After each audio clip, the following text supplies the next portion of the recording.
Leo nataka nikuonyeshe njia au namna jinsi ya kuset indicator kwenye platform yako ya Tradingview. Kumbuka kwamba indicators tunazitumia kudhibitisha tayari entry ambayo tunakuwa tayari tumeshaitafuta na tumeshaipata.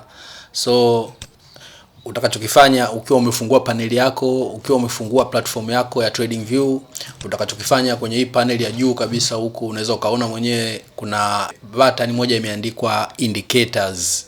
Hapo utabonyeza na zitatokea indicators tofauti hapo. Unaweza ukachagua category kama ni technical ama financial au community script, ni is up to you unachotaka kutumia. So tutaenda kwenye technical na hapa ndo tunaweza tukakuta RSI, moving average, Bollinger Bands na technical analytics zote zinakuwepo hapa. So mfano kama ukitaka kuiset Bollinger Bands unabonyeza na tayari inaenda kuapply kwenye platform yako. Unaweza kuona tayari imeshatuletea Bollinger Bands. Kumbuka kwamba Bollinger Bands zina act ni kama dynamic support and resistance. Kwa hiyo Bollinger Bands tunazitumia kama support and resistance lakini in a dynamic way. So unaweza ukaadi kwa namna hiyo, na ukitaka indicator ya namna yoyote ile unakuja hapa kwenye hii panel una click, then unaanza kutafuta indicator yako unaitaka. Kuna kama unavyoona a lot of indicators, na hichi ndio kitu ninachokipenda kuhusu Tradingview. Wana indicators nyingi sana na bado wanaendelea kutengeneza indicators nyingine. Kama unaweza kuona hizi new indicators mpya kabisa ambazo zimetengenezwa. So unaweza ukawa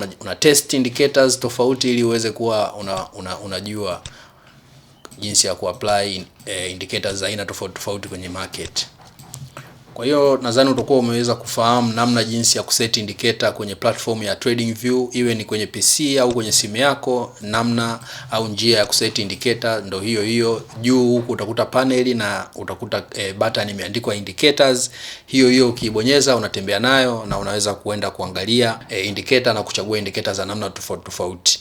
Na ukitaka kujua sasa indicator ipi na matokeo mazuri na ina high probability, au jinsi ya kuset technical setup za indicator ili ziweze kukupa matokeo mazuri, sasa hicho ni kitu ambacho nitakizungumzia kwenye video yangu inayofuata, jinsi ya kuset technical numbers ili uweze kupata matokeo mazuri kwenye hizi indicators na uweze kutrade na kupata mafanikio. God bless your hustle.